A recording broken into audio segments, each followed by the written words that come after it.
तो सव्यसिद्धि ध्रुवमचल मनोभवम गतिम पत्ते वोक्षामि समय पाहुड मृणुमो सुत केवली भरिदम नमो अरिहंताड़म नमो सिद्धाड़म नमो आयरियाड़म नमो उवज्झायाड़म नमो लोये सौवशाहुड़म। महानुभाव, समय सार परम मांगलिक ग्रंथ आचार्य कुंद कुंदेव द्वारा इतना आध्यात्मिक ग्रंथ हम सबके लिए कितना उपयोगी है ये समझना चाहिए। सर्व विशुद्ध अधिकार जो 10वां अधिकार है जिसे अपन पढ़ रहे हैं, गाथा नंबर 308 कल देखी थी कि जैसे स्वर्ण से उसका पीतपना अनन्य है, अन्न नहीं है, ऐसे ही जो आत्मा है उससे ज्ञान आदि जो है वो कैसे है, उससे अनन्य है, अलग नहीं है। ठीक है, तो हमें क्या चाहिए, द्रव्य चाहिए कि पर्याय चाहिए? द्रव्य लो तो पर्याय तो मिल ही जाएगी ना।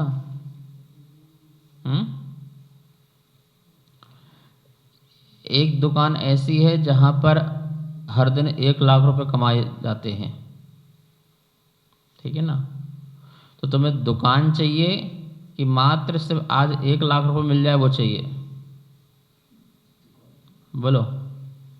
दुकान ऐसी है कि हर दिन 1 लाख रुपए मिलेंगे, और एक है कि आज ही 1 लाख रुपए लो, खेल खत्म करो, जाओ यहाँ से। तो बोलो तुम्हें क्या चाहिए, दुकान चाहिए कि 1 लाख चाहिए? महाराज 1 लाख तो यहाँ रखो, इस तरह हमें नहीं चाहिए। हमें तो क्या चाहिए, अरे जहाँ हर समय हर दिन 1-1 लाख रुपए मिलेंगे, हमें तो वो चीज़ चाहिए ना। तो भाई वो जो दुकान है ना वो द्रव्य है, और जो 1 लाख रुपए है वो क्या है, पर्याय। तुम एक पर्याय से संतुष्ट हो रहे हो। किससे संतुष्ट हो रहे हो? एक पर्याय से। एक मनुष्य पर्याय मिल गई, आहा मैं तो मनुष्य मनुष्य हूँ, तुम उसमें खुश हो रहे हो। युवा बालक था उसमें खुश हो रहा है, अब युवा बन गया तो युवा में खुश हो रहा है, अब वृद्ध हो गया तो उसमें दुखी हो रहा है। ठीक है ना, तुम एक एक पर्याय में खुश हो रहे हो, एक एक पर्याय को लेकर के भ्रमित हो रहे हो।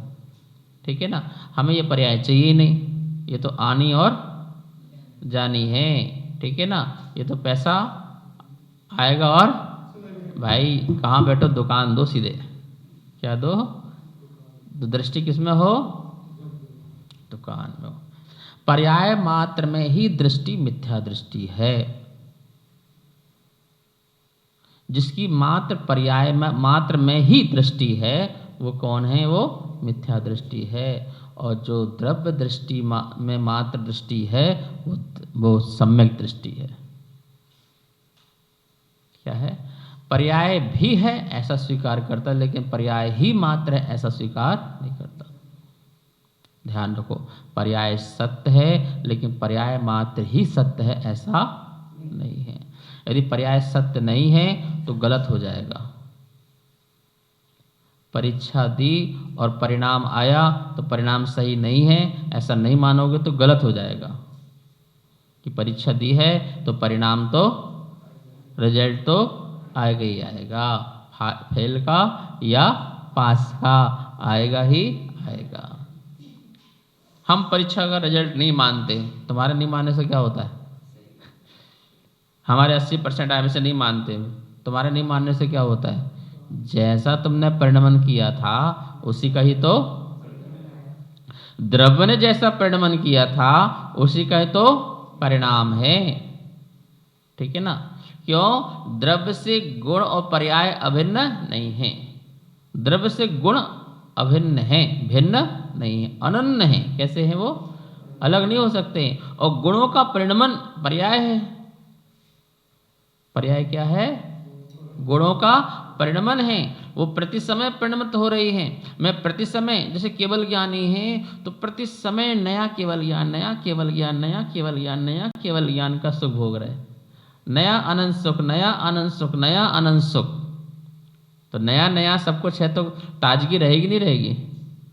रौनक रहेगी नहीं रहेगी? क्यों? प्रति समय गुण द्रव्य परिणमित हो रहा है और अच्छी पर्याय सुंदर निकल करके आ रही है।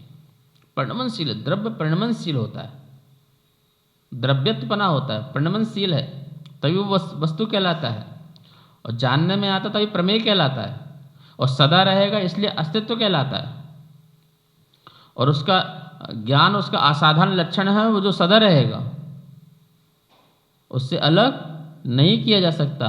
ये सब अनन्य है। क्या है? अनन्य।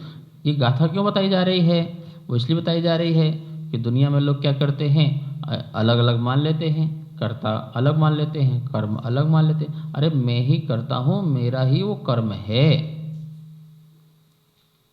ज्ञान गुण का कर्ता मैं हूँ, और ज्ञान जो पर्याय है वो मेरा कर्म है, वो उससे कोई अलग नहीं है। ठीक है ना? सोने का कर्ता कौन है? सोना ही है, और सोने के जो पीत पर्याय है उसका कर्म है वो, तो वो कर्म उससे अनन्य है, अन्य नहीं है। बताओ है? उससे अनन्य है, अन्य नहीं है। तो कर्ता से कर्म अन्य नहीं हो सकता। तू कर्ता मैं कर्म, मैं करता तू कर्म, ऐसा भी नहीं हो सकता है। एक ही वस्तु में कर्ता और कर्म बनता है, ऐसा निश्चय से जानो। जगत में व्यवहार में कर्ता कर्म अलग अलग माना जाता है, पर होता नहीं है। ठीक है ना? तुमने ऐसा किया और मैं ऐसा हो गया, ऐसा व्यवहार कथन है, निश्चय नहीं है। तुमने क्या किया? जो तुमने किया तुमने अपने में किया। मैंने क्या किया? जो मैंने किया मैंने अपने में किया। तुमने जो किया वो कर्म तुम्हारा है, जो मैंने किया वो कर्म मेरा है। ठीक है? तो ऐसा निश्चय है। लेकिन तुमने किया, मुझे कुछ हुआ, मैंने कुछ किया, तुम्हें कुछ हुआ, ये व्यवहार है। व्यवहार का लोप नहीं है, पर व्यवहार ही मात्र सत्य है, इसका निश्चय क्या करता है? निर्णय, निश्चय निषेध करता है। निश्चय जो है हमेशा व्यवहार का सपोर्ट नहीं करेगा, हमेशा निषेध करेगा, लेकिन व्यवहार निश्चय का सपोर्ट करेगा। व्यवहार क्या करेगा? निश्चय का हमेशा सपोर्ट करेगा। वो कभी भी निश्चय का विरोध नहीं करेगा। आप ही सत्य हैं, पर हम बता रहे ऐसा भी है, बस सत्य तो आप ही हैं। भाई साहब जो आप बोल रहे हैं ना, बिल्कुल सही बात है, पर हम उसे ऐसा भी सोचते हैं, हम उसे ऐसा भी मानते हैं। बात तो आपकी 100 आने बिल्कुल सही है, लेकिन हम उसे ऐसा भी मानते हैं, बस। तो ऐसा जो मानते हो तुम्हारा व्यवहार है, वो तुम्हारा पॉइंट ऑफ व्यू है, वो तुम्हारा दृष्टिकोण है कि तुम उसे ऐसा भी मानते हो, पर ऐसा ही है ऐसा मत मानना। ठीक है ना? सोने से पीत अलग है ऐसा नहीं मानना। कथनचित मान लेना, पीला सोना ऐसा मान लेना, तो पीला सोना, तो सोना अलग पीला अलग, तो ऐसा व्यवहार से मानना, पर निश्चय से नहीं। चलिए आइए गाथा नंबर आज चलते हैं 309 नंबर की। जीवस्सा जीवस्य दूजे परिणामा दो देशिदा सुप्ते तम जीवमजीवं वा तेहि मनन्नं व्याणाहि। जीवस्सा जीवस्य दो जे परिणामा दुदेशिदा सुत्ते तम जीवमजीवं वा तेहि मनन्नं व्याणाहि। जीव और अजीव के परिणाम जो जिनवर कहे, वे जीव और अजीव जानो अनन्य उन परिणाम से। जीवस्या जीवस्य दो, जीव और अजीव के जे परिणामादो जो परिणाम देशदास उत्ते सूत्र में बताए गए हैं, तम जीवम अजीवम वा उस जीव या अजीव को ते ही मनन्नम व्याना ही उन परिणामों में अनन्य जानो। जीव का परिणाम और अजीव का परिणाम जो सुत्तम देशिद जो सुत्ते देशिदम जो सूत में कहे गए हैं, सूत्र मतलब भगवान के उपदेश में कहे गए हैं, शास्त्र में कहे गए हैं, आगम में कहे गए हैं, प्रवचन में कहे गए हैं, उन्हें आप वैसा ही मानो जैसा कहा है। जीव और अजीव का परिणाम, जैसा जीव का परिणाम है अजीव का परिणाम है, उसे वैसे ही मानो। जीव का परिणाम चैतन्य है, अजीव का परिणाम अचैतन्य है, तो उसे चेतन ही मानो, उसे अचेतन ही मानो। जीव रूप रस गंध वर्ण से रहित है, उसे ऐसा मानो। अजीव रूप रस गंध वर्ण से सहित है, उसे वैसा मानो। रूप रस गंध का परिणाम तुझसे अन्न है। अरूप अरस अगंध अवर्ण अशब्द का जो परिणाम है वो पुद्गल से अन्न है। ठीक है ना। रूप रस गंध वर्ण पुद्गल से अन्न है कि अनन्य है, तो अनन्य है। अरूप अरस अगंध अवर्ण अस्पर्श अशब्द जो है वो आत्मा से भिन्न अन्न है कि अनन्य है, तो बोले अनन्य है। ठीक है ना। पुद्गल का गुण पुद्गल में है और आत्मा का गुण आत्मा में है,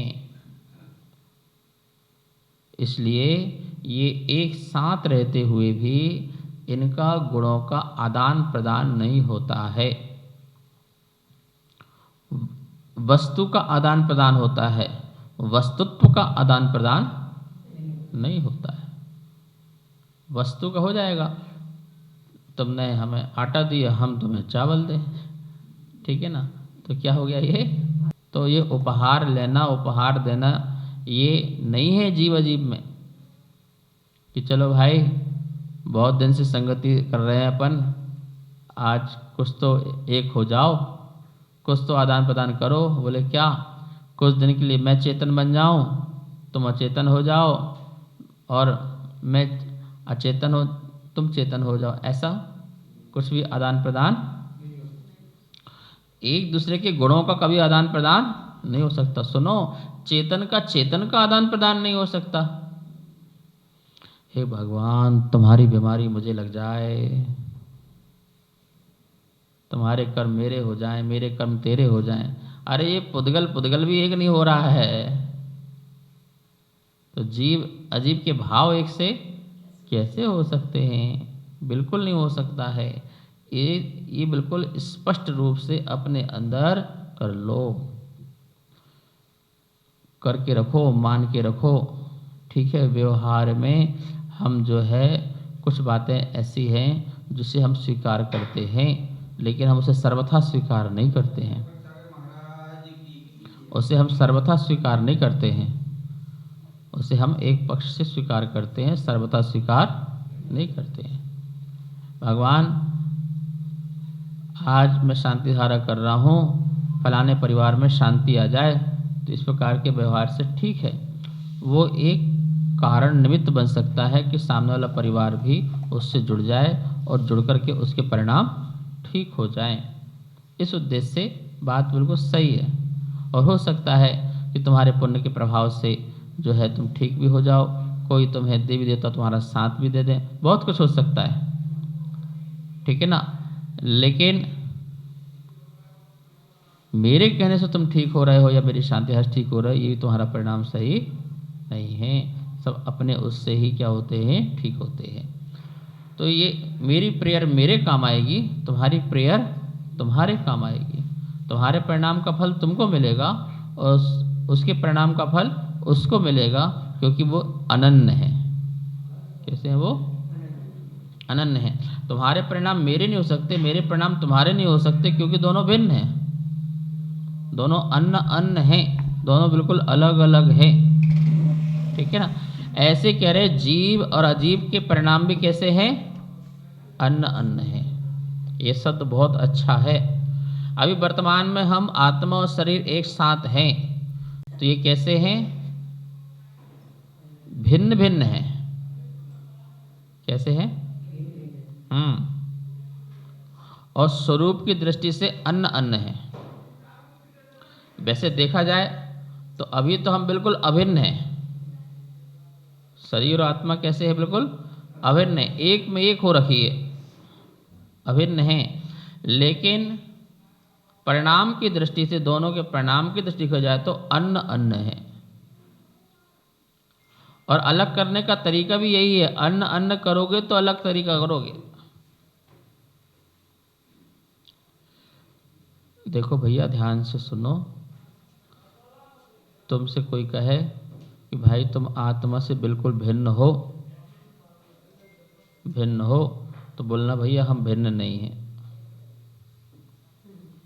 क्या बोलना? हम बिल्कुल भिन्न नहीं हैं, हम तो बिल्कुल अभिन्न हैं। लेकिन हम आत्मा और शरीर से अन्न अन्न है, ये बात हमें स्वीकार है। हाँ, भिन्नता स्वीकार नहीं है। क्यों? अभी हमने कहा भिन्न और तुमने हमें एक चांटा लगा दिया, ठीक है ना? और तुम हमें ज्ञान दोगे फिर, अरे मैंने तुझे कहाँ मारा, जिसको मारा उसको दर्द होता नहीं है, और तुझे दर्द हो रहा है तो वो है नहीं। ठीक है ना? तो बात बिगड़ जाएगी। ठीक है ना? इंजेक्शन लगता है तो दर्द होता है, क्यों? क्योंकि शरीर आत्मा एक प्रदेश में है। दोनों कैसे हैं? एक प्रदेश में है। एक प्रदेश मतलब दोनों का प्रदेश अलग नहीं है। जितने प्रदेश पुद्गल के हैं उतने प्रदेश आत्मा उस प्रदेश में है, जिसे बोलते हैं एक क्षेत्र अवगाह है। क्या बोलते हैं? हाँ, जैसे दूध में चीनी डाली तो वो मिठासपना कहाँ पर है? एक कोने में है क्या? संपूर्ण दूध में है। तो वो मिठास जो चीनी की है वो किस में चलेगी? पूरे दूध में गई है, प्रत्येक प्रदेश में गई है। वो कैसे हैं? अभिन्न हो गए। पर अभिन्न होते हुए भी दूध का लक्षण और चीनी का लक्षण अलग होने के कारण दोनों अन्न अन्न हैं। बस इतना सा ज्ञान काम करना है। और ये बात समझ में आई और इसका अनुभव हो गया तो बस हो गया पूरा समय सार, हो गया पूरी भगवान की वाणी, हो गया समय ज्ञान, हो गया मोक्ष, और कुछ रह ही नहीं जाता है। दूध में शक्कर डालने से दूध कैसा होता है? मीठा होता है, खारा होता है? मीठा होता है। तो दूध मीठा कहलाया। क्या कहलाया? दूध मीठा कहलाया। सच बात तो यह है कि दूध तो अभी भी दूध रूप में ही है। दूध मीठा है कि मीठा मीठा है? दूध मीठा है कि मीठा भी अभी मीठा ही है? जो शर्करा है वो अभी भी मीठी है। अब वो अभी भी दूध से बिल्कुल अन्न है। क्यों? क्योंकि दूध का स्पर्श रस गंध वर्ण और मीठा शर्करा का स्पर्श रस गंध वर्ण दोनों अलग है। इसलिए दोनों को अलग किया जा सकता है। दोनों के परिणाम एक नहीं हो गए। पता हो गया? जैसे पानी में गंदगी है तो पानी काला नीला पीला हो गया, तो ये काला पानी, नीला पानी, हरा पानी, लाल पानी, कलर डाला, कुछ भी करा, तो ये दोनों एक नहीं हो गए। दोनों एक नहीं हो गए। क्यों? क्योंकि दोनों के परिणाम अलग अलग हैं। दोनों का परिणाम अलग अलग, दोनों मिलकर के एक परिणाम दिखाई दे रहा है।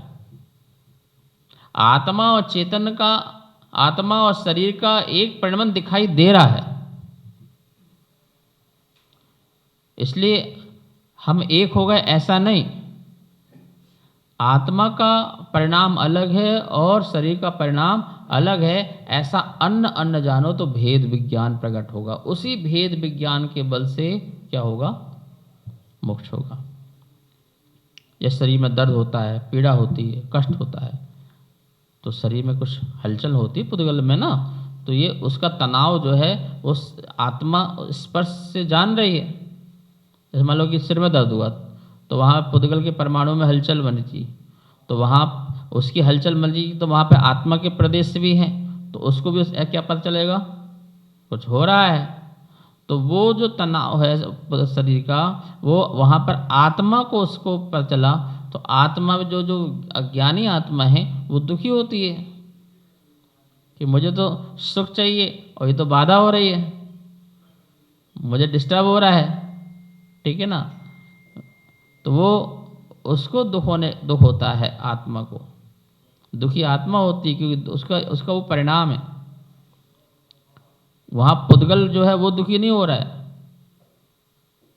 क्यों? क्योंकि वो अचेतन है, वो ज्ञानवान नहीं है। तो हम आत्मा और शरीर अभिन्न है वर्तमान में, इसे भिन्न नहीं मानना, अभिन्न है, लेकिन स्वरूप की दृष्टि से हम क्या है? अन्न अन्न है। तो यहाँ कितनी सुंदर बात कही है कि इनको क्या करो आप, इनके परिणामों से, जैसे पुद्गल और आत्मा एक नहीं है, अन्न अन्न है, लेकिन आत्मा का परिणाम आत्मा से अनन्य है, पुद्गल का परिणाम पुद्गल से अनन्य है, वो कभी भी उससे अलग नहीं हो सकते हैं। जल की शीतलता जल से अलग नहीं हो सकती है, आत्मा का जाननापना आत्मा से कभी अलग नहीं हो सकता है, रूप रस गंध वर्ण पुद्गल से कभी अलग हो नहीं सकता। पुद्गल क्या बोल रहा हूँ मैं? पुद्गल, पुद्गल मतलब शरीर, पुद्गल मतलब शरीर, पुद्गल मतलब परमाणु। पुद्गल किसे कहते हैं? जो परमाणु है, एक परमाणु को पुद्गल कहते हैं, ठीक है। जो जिसमें क्या होता है? रूप रस गंध वर्ण होता है, रूप रस गंध वर्ण होता है ना, वो पुद्गल है, वो एक परमाणु। तो ये सब क्या है शरीर आदि? ये तो पुद्गल स्कंद है। ये क्या है? पुद्गल, बहुत सारे पुद्गल के मिलने से बना हुआ स्कंद है। ये सब पुद्गल की पर्याय हैं। क्या है? पुद्गल की, बहुत सारे पुद्गल की मिलकर के एक पर्याय बन रही है, शरीर पर्याय बना, ये मकान पर्याय बना, ये सब बना। लेकिन जब पुद्गल बोलते हैं तो मात्र एक पुद्गल एक परमाणु में आता है, क्योंकि उसमें रूप भी है, उसमें रस भी है, उसमें गंध भी है, उसमें वर्ण भी है। तो बोल रहे जो उसका रूप रस गंध वर्ण है पुद्गल का, और जो मेरी आत्मा का चैतन्य गुण है, वो दोनों अपने एक दूसरे से अनन्य हैं, पर आत्मा और शरीर अनन्य नहीं है, ठीक है। तो हमें अपने गुणों से प्रेम करो, पर के गुणों से प्रेम करने से कोई फायदा नहीं है। अपने गुणों से प्रेम करो। तो आप तो कहते हो गुणीजनों को देख हृदय में मेरे प्रेम उमड़ आवे। तो हाँ भैया, प्रेम अपने उमड़ाओ ना, दूसरे के गुण को देख करके उनके गुणों में थोड़ी अपने गुण प्रेम उमड़ाओ, मतलब अपने अंदर वो गुण प्रकट करो, क्योंकि वो गुण तुम्हारे अंदर भी है। केवल ज्ञानियों को देख करके केवल ज्ञानी के गुण में किससे प्रेम नहीं, अपने में जो केवल ज्ञान का गुण रखा हुआ है उसको प्रकट करने के लिए वो वात्सल भाव दिखाया। हे प्रभु, हमारा मन ललचा रहा है, क्यों? जैसे आप में ये प्रकटता हुई है, वो मुझ में कैसे प्रकट हो, मुझे कैसे प्राप्ति हो। तो इसलिए तो प्रेम होता है ना, किसी वस्तु से प्रेम होता है, वो क्यों? क्योंकि हम वैसा होना चाहते हैं, इसलिए प्रेम होता है। या हमें वो प्राप्त हो जाए इसलिए होता है, इसलिए तो होता है ना। तो ऐसे ही गुणीजनों को देख, जैसे गुणीजनों को देखते हैं, ओह महाराज जी प्रभु कितने अच्छे हैं, कितना अच्छा बोलते हैं, कितना अच्छा पढ़ते हैं, पढ़ाते हैं, स्वाध्याय करते, प्रवचन है, इनका जीवन कितना अच्छा है, काश मेरा भी ऐसा हो जाए। ऐसे तो होता है ना, लास्ट में क्या भावना है? काश मेरा भी हो जाए। महाराज निश्चिंत है, काश मैं भी क्या हो जाऊं? निश्चिंत हो जाऊं। तो वो गुण मेरे में प्रकट हो, ऐसी भावना होती है ना। तो कह रहे हैं, ये कह रहे हैं बात कि जो गुण उनमें प्रकट हुआ है वो उनका अपना परिणाम था जो अनन्य है। ऐसे ही तुम्हारे अंदर भी वो गुण हैं, वो तुम्हारे लिए अनन्य हैं, तुम उससे स्वयं प्रकट करो। तुम स्वयं अपने अंदर ऐसा प्रकट कर सकते हो। वो उनका परिणाम उनका फल है, वो तुम्हारा परिणाम तुम्हारा फल है। वो क्रोधी हुआ तो उसका क्रोध का परिणाम है। तुम करुणावान हुए तो तुम्हारा करुणा का परिणाम। तो दोनों का अपना अलग अलग है। ठीक है, तो एक चेतना दूसरे चेतना को अपना गुण नहीं दे सकता। हाँ, एक चेतना दूसरे के चेतना में गुण प्रकट करने में निमित्त तो बन सकता है। देव शास्त्र गुरु निमित्त है तुम्हारे परिणामों को अच्छा रखने के लिए, लेकिन वो तुम्हारे परिणाम अच्छा रखते हैं ऐसा कोई कार्य नहीं है। क्यों? क्योंकि अच्छा रखेंगे तो उन्हें फिर तुम्हारी चेतना से अनन्य होना पड़ेगा। जी, क्या होना पड़ेगा? अनन्य, एक में एक होना पड़ेगा। ठीक है ना। नमक आदि डालने से भोजन में स्वादिष्ट आ जाता है, लेकिन नमक अन्य सब्जी रूप परिणमन नहीं हो गया। नमक का निमित्त रहा कि भोजन को और क्या बना दिया? स्वादिष्ट बना दिया, नमकीन बना दिया। लेकिन नमक अन्न रूप हो गया हो, नमक अभी भी नमक है, दाल अभी भी दाल है, घी अभी भी घी है। सुनो, जब ये पुद्गल ही नहीं मिलते आपस में, ये पुद्गल ही एक दूसरे रूप नहीं हो रहे। नमक को और शर्करा को एक साथ रख दो बरनी में पैक करके, तो कुछ समय बाद क्या हो जाएगा? नमक क्या बन जाएगा? जिसमें जितनी दम होगी, ताकत होगी, वो अपना काम कर लेगा। नमक बोलेगा देख मैं तुझे शर्करा बना के दिखाता हूँ, शर्करा बोले देख मैं तुझे नमक बना। हो पाएगा क्या? रखे रहना साल भर, जिंदगी भर, जीवन भर, वो नमक नमक ही रहेगा और शर्करा शर्करा रहेगी। ओहो, ऐसी तो कह रहे हैं कि हम आपके गुणों का परिणमन नहीं कर सकते हैं, निमित्त बनते हैं। आपको अपने गुणों का परिणमन करना है, क्योंकि आप अनन्य हैं। जीव अजीव अनन्य नहीं है, दोनों भिन्न भिन्न हैं। और जीव के गुण उससे जीव से अनन्य हैं, पुद्गल के गुण पुद्गल से अनन्य हैं। इस बात को जानते हैं तो हम स्वतंत्र हो जाते हैं, और स्वतंत्रता से ही हम कर्मों से आज़ादी प्राप्त करके मोक्ष को प्राप्त करते हैं। ये सर्व विशुद्ध अधिकार है, अपनी आत्मा को पूर्ण विशुद्ध रूप बनाने के लिए अधिकार है। इसे अपन समझेंगे। आज इतना ही। जा वाणी के ज्ञान से सूझे लोकालो, सो वाणी मस्तक धरूं सदा दे तो हो धो। हे जिन वाणी भारती तोहे जपो दिन दिन, जो तेरी शरणा धरे सो पावे सुख चैन। सबको बहुत बहुत मंगल।